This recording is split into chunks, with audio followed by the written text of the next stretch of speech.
శ్రీమాత్రే నమః. ఇప్పుడు 2025వ సంవత్సరం శ్రావణ పౌర్ణమి నుండి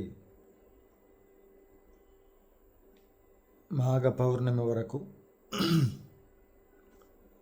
శ్రీ లక్ష్మీ గణపతి ఆలయంలో రాజశ్యామల సహిత దశమహావిద్య స్వర్ణదేవాలయ నిర్మాణ మహాసంకల్పము, యాగదీక్ష, ఆలయ నిర్మాణానికి సంబంధించి శంకుస్థాపన, ఈ కార్యక్రమాలు అదే మాదిరిగా ఆలయం అతి శీఘ్రంగా పూర్తి కావాలనేటువంటి ఒక సంకల్పంతో ఈ యొక్క దీక్షా కార్యక్రమాన్ని మనము చేస్తూ ఉన్నాం. భక్తులందరికీ కూడా మీ యొక్క కోరికలు నెరవేరడానికి ఈ యొక్క యాగదీక్షలో ఎవరైతే యాగం అంటే శ్రావణ పౌర్ణమి నుండి మొదలుకొని గోతనామార్చన, యాగ పూర్ణాహుతి వరకు, మాఘ పౌర్ణమి వరకు ఎవరికి అవకాశం ఉన్నన్ని రోజులు వాళ్ళు మీ గోతనామార్చనతో రోజు యాగం జరిగినన్ని రోజులు నిత్యగోతనామార్చన, ఆ దీక్ష అంటే మూలమంత్ర అనుష్ఠానం జరుగుతుంది. యాగశాల ప్రవేశం అవన్నీ కూడా మాఘమాసంలో ఉంటాయి. ఎటువంటి యాగాలు చేయాలనుకున్నప్పటికీ కూడా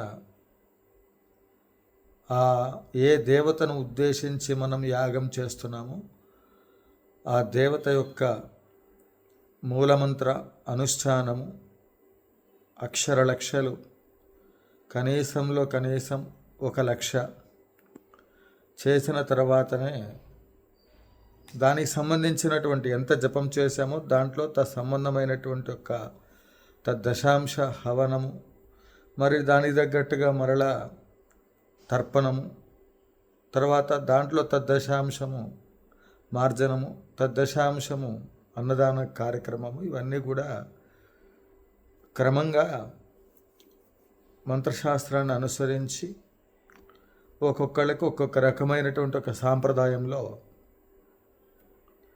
వారి యొక్క గురువులు చెప్పిన విధానం ప్రకారంగా సాధన చేసినట్లయితే తప్పకుండా ఆ అమ్మ అనుగ్రహం చేత, ఆ మంత్ర ప్రభావం చేత ఏ కామ్యం కోసమైతే సాధన చేస్తున్నామో ఆ కామ్యము జరగడానికి కావలసినటువంటి ఒక విశేషమైనటువంటి ఒక పుణ్యం మనకు లభిస్తుంది. చూసారా చిలకల అలా వాటి యొక్క అరుపులు వినిపిస్తున్నాయి కదా, శ్యామల అమ్మవారి సాధన చేస్తే అలా గుర్తనమాట. సో ఇక్కడ ఎవరెవరైతే ఏ ఏ కామ్యాల కోసమైతే సాధన చేస్తూ ఉంటారో ఆ కామ్యాలు సిద్ధిస్తాయి. శ్యామల అమ్మవారిని గురువుగారు చాలామంది అడిగారు. రాజశ్యామల అమ్మవారి పట్ల మీరు స్వర్ణాలయ నిర్మాణ మహాసంకల్పం చేశారు కదా, దానికి బలమైన కారణం ఏమిటి అని. ఇంకా ఎన్నో దేవతలు ఉన్నాయి. అమ్మవారిని ఆరాధించటం వెనకాతలు ఉన్నటువంటి ఒక రహస్యం ఏమిటి, మీకు అమ్మవారి పట్ల అంత ప్రేమ, అమ్మవారికి స్వర్ణాలయం కట్టాలనేటువంటి ఒక ఆ కుతూహలం, ఇవన్నీ కూడా అమ్మవారి పట్ల మీకున్నటువంటి ఒక ఇదిని మాకు తెలియచేయండి అని అడగడం వల్ల నాకు మాట్లాడటం రాకపోయినప్పటికీ అమ్మవారి పట్ల, అమ్మవారికి సేవ చేస్తూ అమ్మని సేవించడం తప్ప నాకు ఈ లౌకికపరమైనటువంటి అంశాలలో ఆ మాట్లాడే విధానాలు తెలియవు. అయినప్పటికీ కూడా శిష్యులందరూ కూడా అడుగుతున్నారు, భక్తులు అడుగుతున్నారు కనుక ఆ అమ్మవారి పైన పూర్తి భారాన్ని వేసి నాకు కలిగిన అనుభవాలని మీకు తెలియచేయాలనే ఒక ఉద్దేశంతో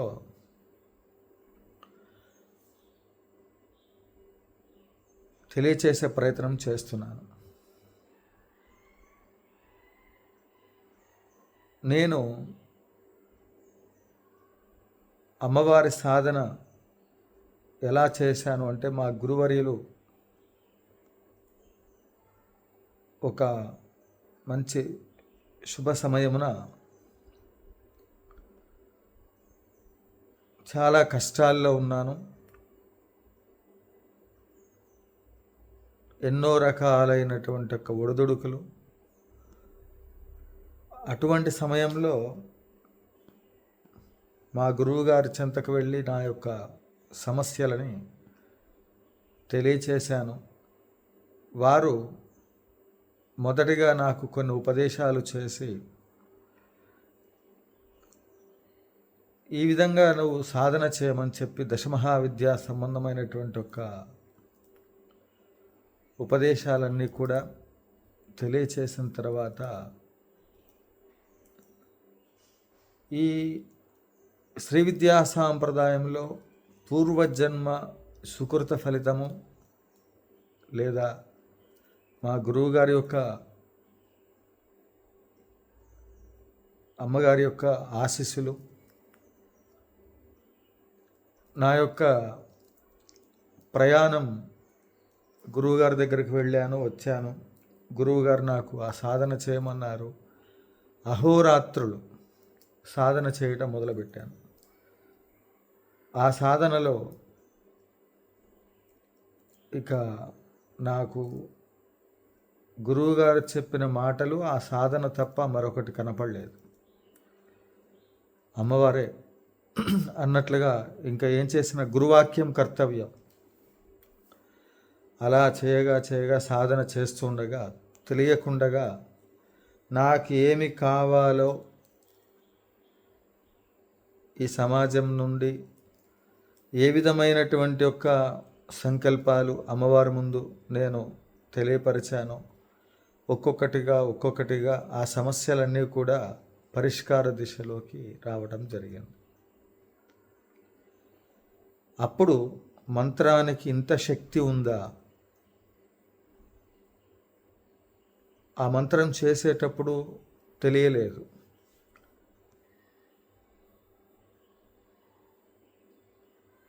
ఏం జరిగింది? ఎందుకు ఇంత శక్తి మంత్రంలో ఉన్నప్పుడు ఇంకా ప్రపంచంలో అందరూ కూడా ఉన్నత స్థితిలో ఉండవచ్చు కదా ఆ సాధనతో అని, నేను ఏ విధంగా అయితే ఆ మంత్రపూర్వకమైనటువంటి ఫలితాలని నేను ఎలా పొందానో, అలా ప్రతి ఒక్కళ్ళు మీ కష్టాల్లో ఉన్నప్పుడు ఈ విధంగా సాధన చేయండి అని చెప్పి ఎన్నో వేల మందికి ఆ ఉపదేశాలు చేసి వాళ్ళ జీవితాల్లో కూడా అత్యద్భుతమైనటువంటి ఫలితాలని ఆ అమ్మవారు అందిస్తుంది. కనుకనే స్వర్ణాలయ నిర్మాణం వరకు మనం రాగలిగాం. ఇక సాధనలో రాజశ్యామల అమ్మవారా, లేకపోతే లక్ష్మీ గణపతి సాధన చేస్తావా, రామనామం చేస్తావా,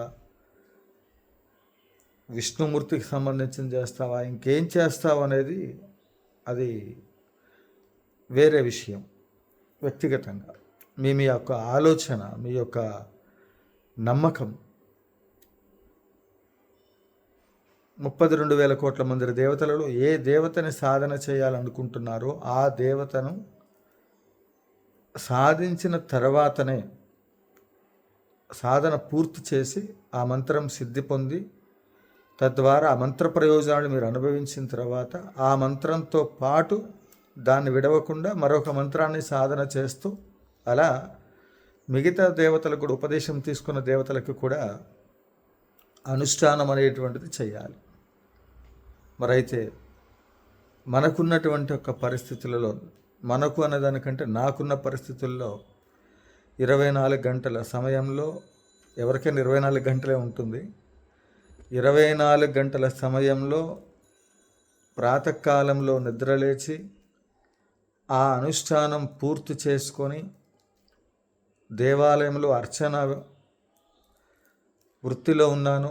మరలా దేవాలయంలోకి వెళ్ళి ఉదయాన్నే మళ్ళీ అక్కడ దేవాలయంలో అర్చనాది కైంకర్యములన్నీ పూర్తి చేసుకుని మరలా 12 గంటలకు వచ్చేసి మధ్యాహ్నం పూట ఆ దేవాలయం నివేదన పెట్టి హారతి ఇచ్చి క్లోజ్ చేసిన తర్వాత మరలా 3 గంటలకి దేవాలయం తెరిచే టైం కల్లా మళ్ళీ అన్ని ఏర్పాట్లు చేసుకొని రాత్రి 9 గంటల వరకు డ్యూటీలోనే ఉండబడే ఆ అర్చక వృత్తిలో ఉన్న సమయంలో దేవాదాయ ధర్మాదాయ శాఖ ఆ దాంట్లో నేను అర్చకుడిగా చేస్తున్న సమయంలో ఈ విద్యకు ఈ సాధనకు నాకున్న దీనికి సమయం సరిపోక రాత్రిపూట మరలా ఇంటికి వచ్చిన తర్వాత 9 గంటల దగ్గర నుంచి రాత్రి 12, 1 గంట వరకు కూడా సాధన చేసి మరలా తెల్లవారుజామున యథావిధిగా పూజాది క్రతువులు ఇవన్నిటిని కూడా చేసుకుంటూ సాధనలో అనేక రకాలైనటువంటి అనుభవాలను ఎంతో సమయం ఆహార నియమాలు ఇవన్నీ కూడా పాటిస్తూ సాధన చేస్తే ఆ ఫలితాలు వచ్చాయి. సాధకులు ఎవరైనప్పటికీ కూడా ఏ దేవతని మనము సాధన చేయాలన్నా ముందుగా ఆ దేవతకు సంబంధించినటువంటి ఒక ఉపాసనలో గురువు ఒక మార్గదర్శిగా నిలబడుతూ మనకున్న సమస్యలకి ఇది చేస్తే బాగుంటుందని సూచనిస్తారు. దాని ప్రకారంగా చేస్తే ఇంకొంచెం ఫలితం ఎక్కువగా వస్తుంది. గురువుగారికి చెప్పలేము, అందుబాటులో లేరు అనుకున్నప్పుడు మనకు అందులో ఉండబడే ఆ విద్యలో ఉండబడే అనుభవము ఈ సమస్యకి ఈ మంత్రాన్ని సాధన చేస్తే ఇది పరిష్కారం అవుతుందని చెప్పేసని ఆ మంత్ర లక్షణాలను, ఆ దేవత యొక్క లక్షణాలను, ఆ దేవత తత్వాన్ని అనుసరించి సాధన చేయటము ఇవన్నీ కూడా మనము గమనించుకొని అప్పుడు స్వనిర్ణయంగా నేను ఇది చేస్తే ఈ సమస్య పరిష్కారం అవుతుంది అని చెప్పి సాధన చేయొచ్చు. అలా ఆ మార్గంలో రాజశ్యామల అమ్మవారికి నేను సాధన మొదలుపెట్టిన తర్వాత ఇప్పటి వరకు మనం అంటే 2000 సంవత్సరం దగ్గర నుండి మొదలుకొని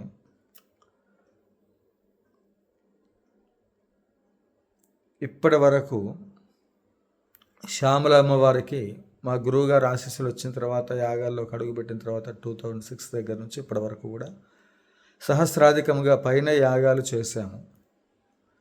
ఆ యాగములలో ఒక్కొక్కసారి యాగం పూర్తయిన తర్వాత మంత్రం పనిచేస్తుందా లేదా, ఆ దైవ లక్షణం మనకి కనపడుతుందా లేదా అని ఒక మంత్ర సాధన చేసిన తర్వాత ఆ మంత్ర సాధనలో ఉండబడేటువంటి ఒక దేవతా లక్షణం దాని యొక్క ఫలితం ఎలా తెలియచేస్తుంది అనేటువంటిది కూడా ప్రయత్నం చేసి గమనించిన తర్వాత వచ్చినటువంటి ఒక ఫలితాలు కూడా ప్రతి ఒక్కళ్ళ జీవితాల్లో అద్భుతాలు ఉన్నాయి.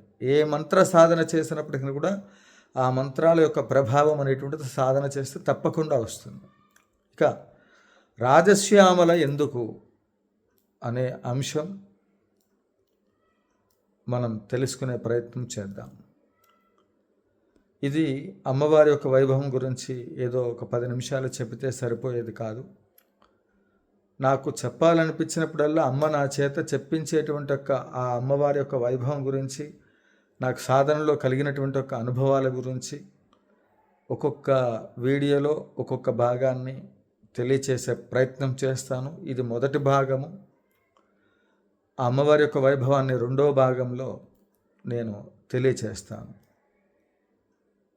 ఈ ఛానల్ని సబ్స్క్రైబ్ చేసుకొని స్వర్ణదేవాలయ నిర్మాణ మహాసంకల్పంలో మీరందరూ కూడా భాగస్వాములై ఆ అమ్మకి సేవ చేస్తే వచ్చే ఫలితాలు మనమందరం కూడా అమ్మ అనుగ్రహానికి పాత్రలం అవ్వడానికి కావలసినటువంటి ఆ అవకాశాన్ని మనమందరం కూడా ఈ జన్మని సార్థకత చేసుకోవడానికి ఎంతో ఉత్కృష్టమైనటువంటి ఒక సాధన ఇది.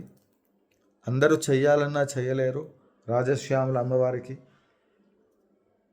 కారణం ఉండాలి, అదృష్టం ఉండాలి.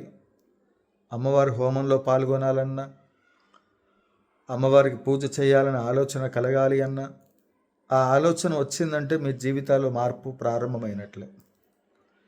అమ్మవారి వైభవాన్ని ఇంకొక ఎపిసోడ్లో మనం చెప్పుకుందాము. ఈరోజు